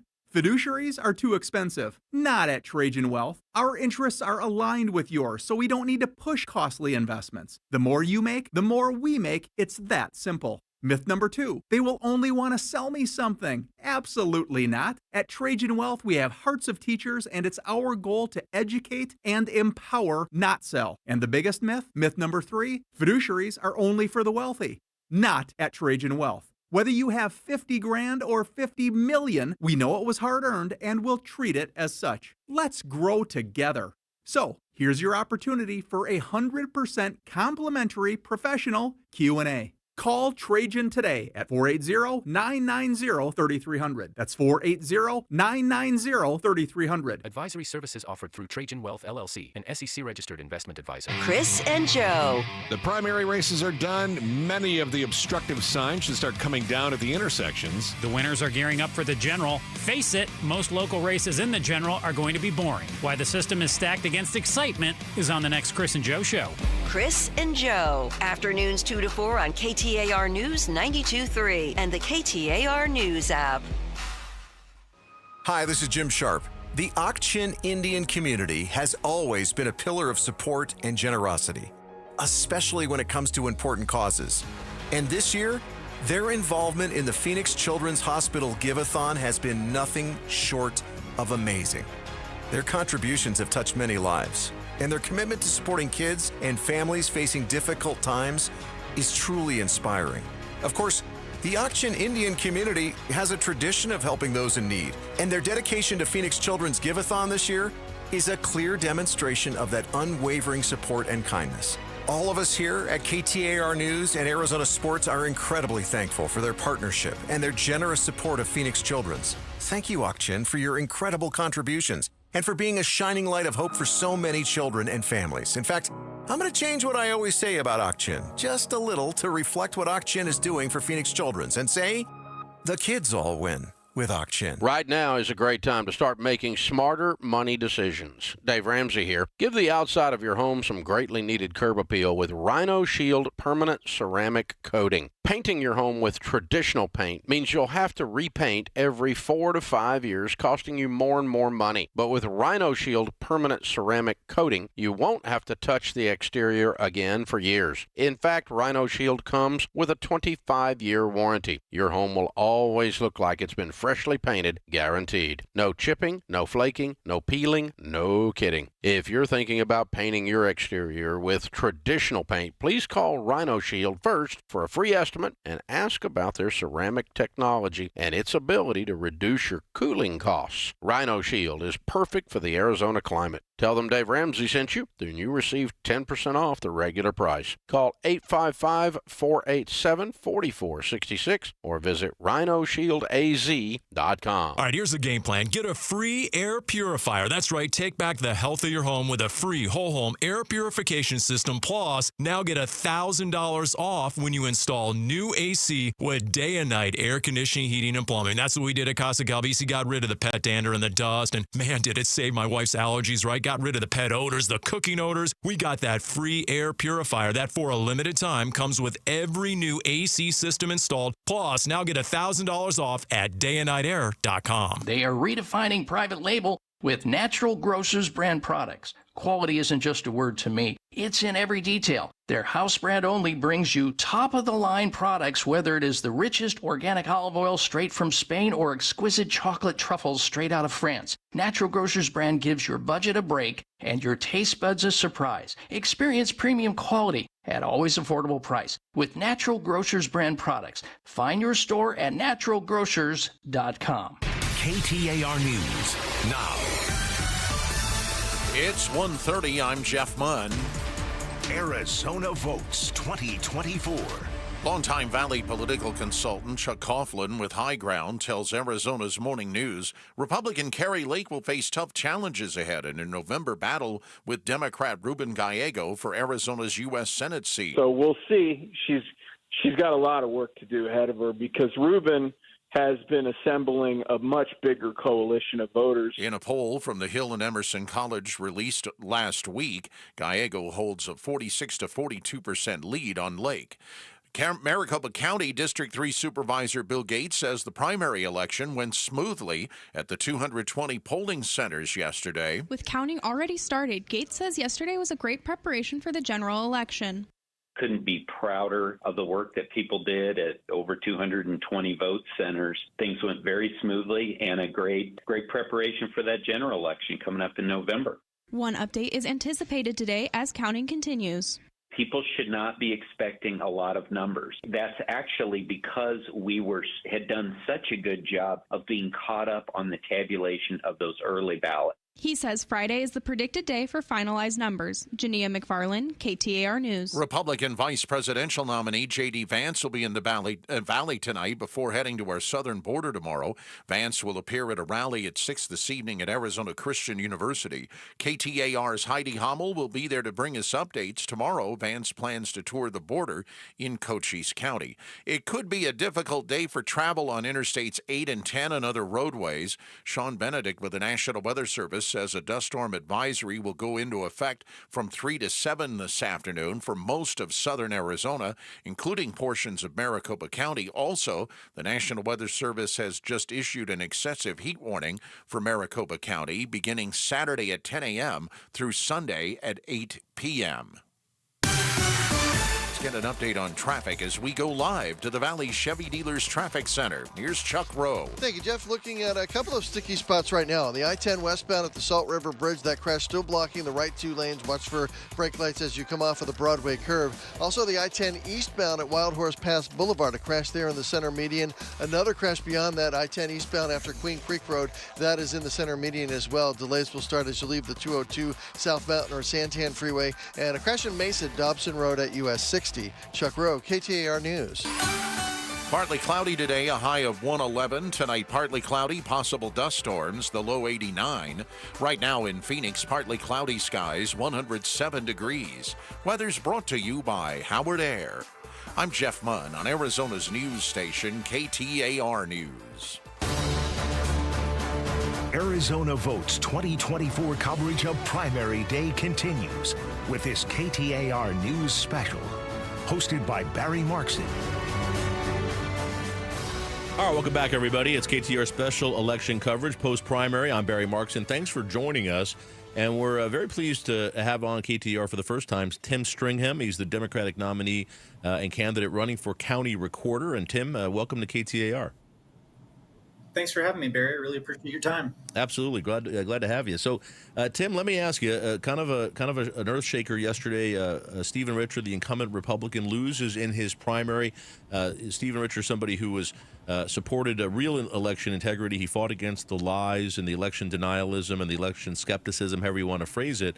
But he lost that Republican primary to Justin Heap, a guy who. He doesn't say he denies that he doesn't come out and say the election was stolen, but he certainly seems to question it an awful lot and is supported by a lot of the people who are claiming that sort of thing. Talk to us a little bit about where you stand on the elections that we've had in Maricopa County in 2020 and 2022. Yeah, and I think first thing I want to do is say thank you to Mr. Richer. Mr. Richer and I disagree on a lot of political views, but I think we both agree that we don't need to have public officials or politicians attacking with baseless accusations our election infrastructure. I think Stephen Richer did a great job for 4 years. If it had just been him in the Republican primary, we probably wouldn't have run for this race. We were concerned that there wouldn't be an option if the Republican primary voters let us down.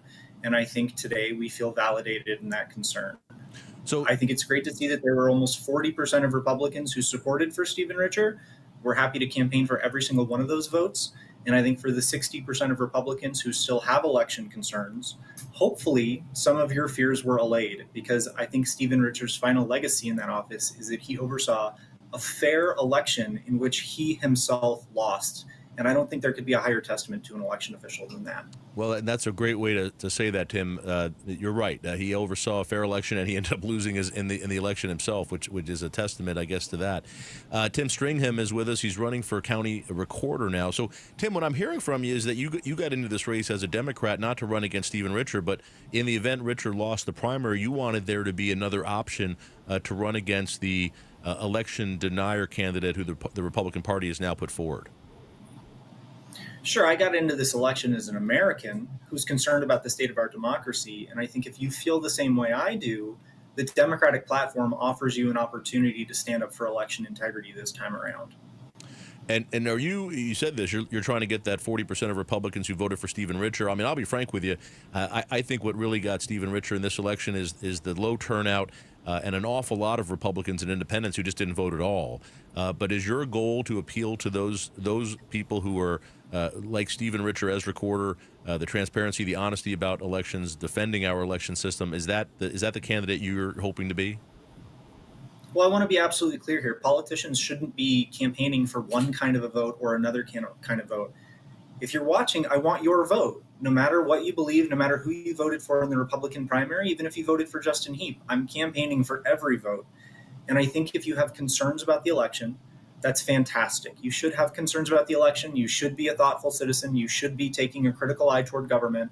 But I don't think we need irresponsible language. We don't need candidates who are admitting in court that they lied about our elections officials. And I don't think we need candidates for office who are ready to take drastic measures and eliminate your right to vote by mail because they have concerns about the election. I think we need to be deliberate, we need to be thoughtful, and we temperate leadership at the county level. That's Tim Stringham. He's a Democratic candidate for county recorder. Tim, tell us a little bit about yourself. What's your background? I'm an Arizona native. My family's actually been here in Arizona since 1874. I'm a graduate of Marcos Deniza High School, along with actually my fellow alumnus, Joel Navarro, who's running for County Board of Supervisors in District 1. My wife and I went to high school and Arizona State University together, and I left Arizona at age 20 to enlist in the United States Army Reserve. I did a tour of Afghanistan in 2012, and then I attended law school and ultimately went on to serve as an active duty member of the United States Navy JAG Corps.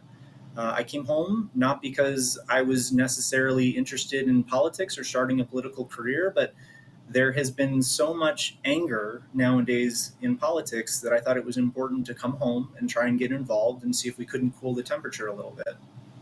Well, that's great. And you served in you said the Army and then the Navy JAG Corps?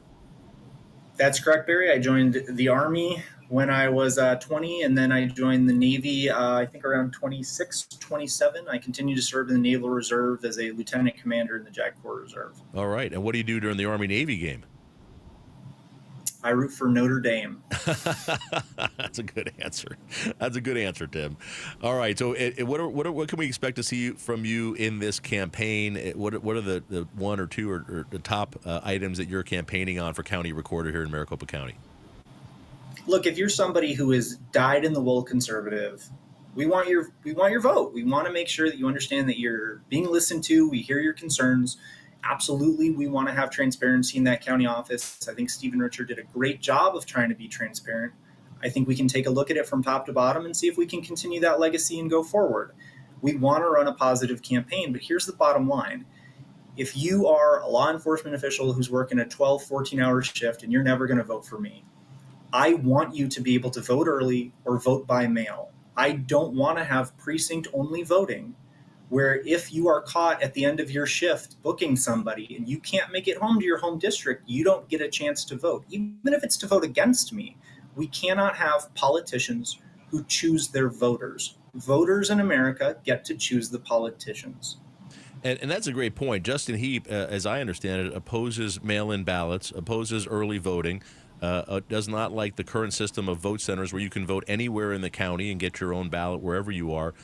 Which, by the way, it really is incredible. So if you're, as Tim, what you're saying is if you're at work and you're not going to be able to make it home in time to vote, you can run out to a vote center 5 minutes from your office or your work site, and you can go vote, get back to work quickly, and still get your vote in and get your vote counted.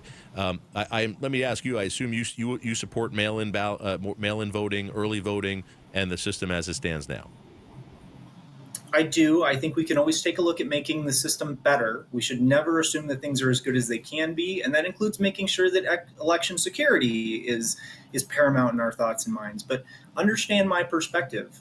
My first ballot ever in 2008 is the only time that I've actually walked into a poll booth.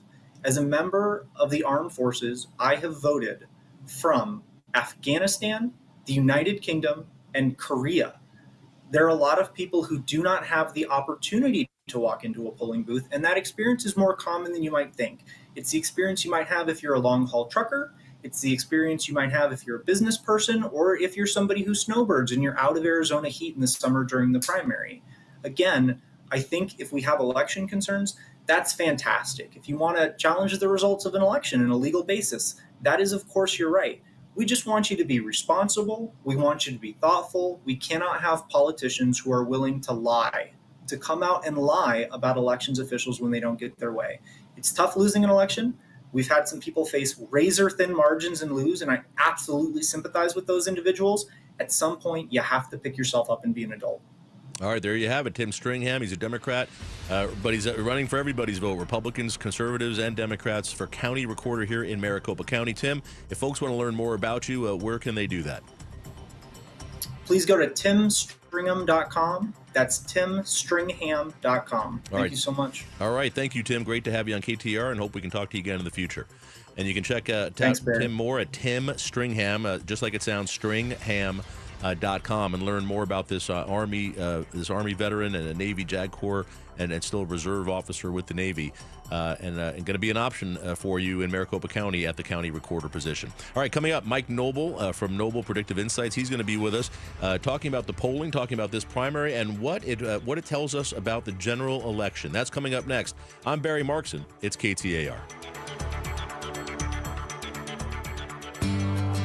feel divided, we look to something that can bring us together. It's time to do something powerful and meaningful for kids who need your help. The Give-a-thon for Phoenix Children's begins Monday, August 12th.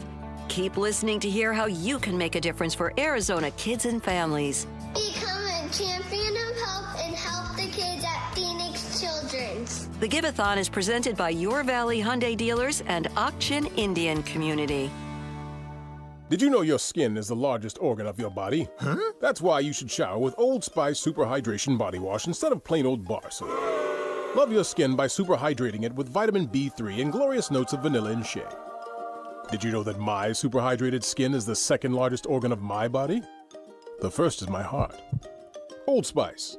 Men have skin too. Old Spice Super Hydration Body Wash. 24/7 renewing moisture. With daily use. Texting enrolls you in a reoccurring automated marketing text messages. Consent not required to purchase. Message and data rates may apply. 10. Nice work. Thanks. Taking Nugenix Total T makes a huge difference for me. Nugenix? That's the testosterone booster with TV ads with Frank Thomas, right? Yes. Are they still giving out complimentary bottles? Yes. Nugenix is a great way to feel stronger with more energy and endurance. And as Frank says, she'll like it too. Text RADIO to 321-321 right now for your complimentary bottle of Nugenix. Text RADIO to 321-321. That's RADIO to 321-321. Hi, I'm Don Barano, Division President for Mattamy Homes. We're proud to be the Stories of Hope sponsor of the Phoenix Children's Hospital Give-a-thon. Donations go toward research, clinical programs, state-of-the-art equipment, and family-friendly services that ensure world-class care. Your support will continue to grow specialized children's care here in Arizona. Call 602-933-4567. You can also text GIVE to 620-620. The children at PCH need our help now more than ever. Hey everybody, Chad here with Liberty GMC's General Manager Chris Scott. So Chris, how was your holiday weekend? What's up, Chad? Our 4th of July savings event was huge. That's why we decided to extend this savings event until the end of the month. Don't miss out on our great deals like $14,500 off the all-new 2024 GMC Sierra 1500. Nowhere can you buy a new GMC for less. Shop online all the time at libertygmcaz.com. GMC. We are professional grade. Hey guys, it's Matt with Bright Wealth Management. Are you ready to secure your dream retirement without the hassle? Our team of dedicated retirement specialists focus on building you a custom plan based on your personal goals and risk tolerance. We are focused on creating a true fiduciary relationship with all of our clients, ensuring your financial goals are met with integrity and care. Call us today at 833-777-4BWM, 833-777-4296, or online at brightwm.com to schedule that free consultation and portfolio analysis. Down payment assistance and grants are super hot topics in real estate. Is it really possible to purchase a home with no down payment? Yes, it is. Hi, I'm Amy Batten of Keeping It Real Estate with Amy B, as heard right here on KTAR News every Saturday at 5 p.m. Waterstone Mortgage offers all down payment assistance and grant programs that are available in Arizona. Please find me online anytime at keepingitrealestatewithamyb.com. Let the experts do the work for you. Waterstone Mortgage Corporation, Equal Housing Lender, NMLS number 18644, Amy, NMLS 1897666. Pain from arthritis is just awful. Bone on bone, constant pain. It robs you of so much of the stuff you love to do. But there are effective ways to deal with the pain. There are exciting new cellular therapies that can get you lasting relief. And the place to go, QC Kinetics. QC Kinetics uses cutting-edge treatments that accelerate your own body's healing properties. If you're living with chronic pain from arthritis or injury, you need to know steroids and surgery and pain pills are no longer your only option. Learn how QC Kinetics can use advanced regenerative medicine to treat the pain, enhance your joints, restore your mobility, and give you long-term relief. The local medical professionals at QC Kinetics are ready to help you get your life back with regenerative, restorative cellular treatments for your achy joints. Call QC Kinetics now with clinics in Phoenix, Scottsdale, Peoria, and Chandler. 602-837-PAIN. 602-837-PAIN. That's 602-837-PAIN. Arizona Votes 2024 coverage of Primary Day continues with this KTAR News Special. Here's more with Barry Markson. All right, welcome back, everybody. Thanks for being here. I'm Barry Markson, and it's KTAR special election coverage right after the primary. Joining us right now, Mike Noble from Noble Predictive Insights. And Mike, thanks for being here and back on KTAR. Hey, Barry. Thanks for having me. It's been a busy 24 hours. Yeah, I'm sure it is. So let me ask you, and I know you do this in the business. After a primary, after an actual election, you go back and look at some of the polls and see how accurate we were. How did the polling look? How accurate was it going into the primary?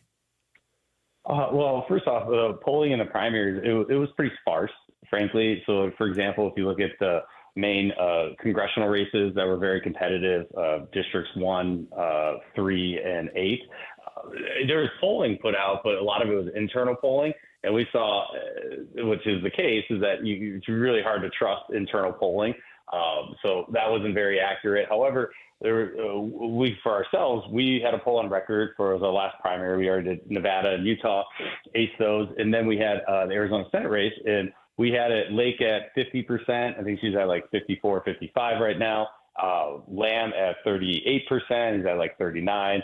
Elizabeth Reyes, she's 3%. I think at like 4 or 5 right now. So, we did really well, but yeah, there wasn't a lot of polling out there. But what you say is that, the results came in as kind of the data suggested. So we feel really good about it, especially wrapping up our primary season with a perfect record, which is basically like, hey, we made it through the playoffs. Great. Now we have the Super Bowl, the general election coming up, which, I think that's going to be a challenge for everybody, frankly. Mike Noble is with us from Noble Predictive Insights. So, Mike, let's talk about Kari Lake just very briefly here.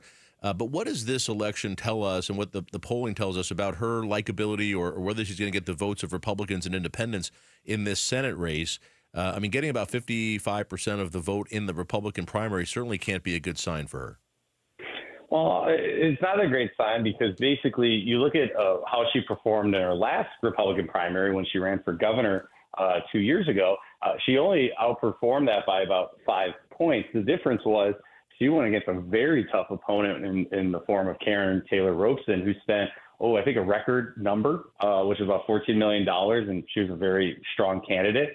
And she only performed 5 points better against Mark Lamb, who Lake actually had 5 times the amount of money. So it wasn't that big resource disadvantage she had last time against Robeson. So this time, the shoe was on the other foot. Also, she had a big advantage of having already starting the race with like 95% name ID, where Mark Lamb, he was at like 65% roughly. So, so with the name advantages, it only increased a little bit. It kind of shows what the other polling has shown is that she still has some work to do to shore up the Republican voter bloc, because especially when you compare her numbers to Trump's numbers, she underperforms Trump's by double digits, and not only among regular Republicans, but when you look at those Trump first Republicans that are, that really MAGA or Trump loyal crowd, she's even underperforming there. So you notice that she has some shoring up to do, as she moves on to the general election to face Ruben Gallego.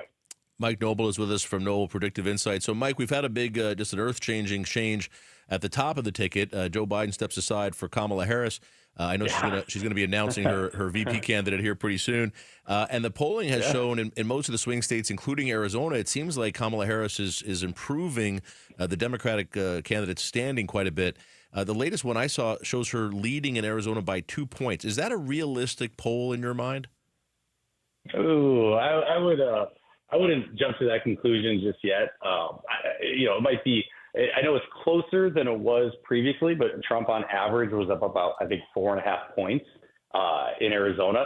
And what I think is happening right now is that one is very new. What you're seeing is that Joe Biden, there was definitely some uncertainty among Democratic voters, especially the younger wing of the Democrats weren't on board. And what you've seen is that with Harris now being slotted in as new nominee, is that it kind of brought back some of those folks into the fold that were going to maybe vote that way, but then we're choosing either unsure or they're voting for RFK Jr. So she's getting a little bit of a bump. However, it's still pretty new, and we still have a lot to go, and we still got to make it through the Democratic National Convention. What I've been telling folks is that there's a lot of polling and stuff. She's basically doing better than Joe Biden was post-debate, but she's kind of where he's at pre-debate timeframe, which is still slightly behind Trump. And so I would wait till about a week or so after the DNC debate, because that's when I think all this is really going to settle in. And I think we're going to have a much more clear look at the race. These because I just think it's kind of some of those Republicans coming home because, frankly, anyone on the Democratic side would be kind of more enthused about than how they were with Joe Biden. Mike Noble is joining us from Noble Predictive Insights here on KTAR. So, Mike, is the expectation generally, I mean, Kamala Harris now is going to name her vice president. I assume there might be a bump there. Mm-hmm. And then obviously the Democratic National Convention is yet to happen. There's usually a bump after the convention. I mean, is the expectation, and this is such a weird year, and I get that, but is the expectation that she's going to continue to kind of move up a little bit? It may not be long term, but in the next several weeks that she may even see a more of a bump in the polls? Yeah, I think you might see a little bit more, especially that's what we have to wait to play out is the Democratic National Convention. We're expecting that she's going to come out, everyone's united, but again, there might be some division there. We can't rule that out. And so, but let's say expecting her coming out united. So if they can come out of that convention the way Republicans came out of the convention for Trump when they had in Milwaukee last, that's a good spot, and I think, yes, we'll see a bit of a bump there. But that's when I think the race really gets interesting as it gets settled in because we've had this dynamic that we've been talking about for years. And then all of a sudden it's like, all right, we're going to switch it out. And it's unprecedented. Frankly, we haven't seen this before. So anyone that say like, oh, I know how this show is going to go. Well, you've never seen this show, nor has anybody else. So again, it's kind of uncharted territory. And so it's going to be a closer election irregardless. The thing is, once it starts to bake in with voters and see things settle, but I think there's a kind of this momentum or kind of newness factor right now. So we'll see how it settles in once we get post-convention. Mike, one of the big issues on the ballot in Arizona this year is going to be the abortion amendment to the Constitution, which is it's going to enshrine a right to an abortion, basically enshrine codify Roe v. Wade here into law in Arizona. I know you've done some polling on that. How is that looking at this time in Arizona? It's interesting. Arizona is kind of viewed as a very, socially conservative state, home of Barry Goldwater, et cetera. It's interesting, though, the electorate is that when it comes to the issue of, abortion, is that, overall, it's about, so on that issue specifically, that ballot initiative, we've tested it. It's roughly about 60% of the electorate, if the election were held today, they would vote in support of it, with only about 25-30% in opposition, with the remainder undecided. So I think it has a better chance than not of passing. And also one thing that's going for that measure is that they're definitely not going to be lacking resources on the pro side. But for the folks on the anti side, I think that's the question is, will they be able to get some resources? And if they can get enough, I think that could be interesting. But I think it has a higher likelihood than not of passing, because frankly, public opinion is indicating that's where they kind of want to go with it. Right. Hey, Mike, appreciate you joining the show today. Mike Noble from Noble Predictive Insights. You can check him out on Twitter at Mike P. Noble. And as always, Mike, great information. Thank you. All right, thanks for joining us. Barry, thanks very much. Thank you. Thanks again for joining us today for KTAR special election coverage. Great to be here. We'll continue to bring you all the updates throughout the week as Maricopa County and the rest of the state releases more of our vote total. So stay with KTAR as we continue to do that. Coming up next, it's the Chris and Joe Show. Why are the extreme candidates of their parties crushing it in the primaries? Chris and Joe are going to dive into that next, along with the latest in the Veep Stakes. Chris and Joe coming up right after me today at 2 o'clock. You don't want to miss that. Thanks to everybody who helped today, everybody in the KTAR News Center, of course, Pablo Rios producing the big program. Have a great Wednesday, everybody. I'm Barry Markson. It's KTAR.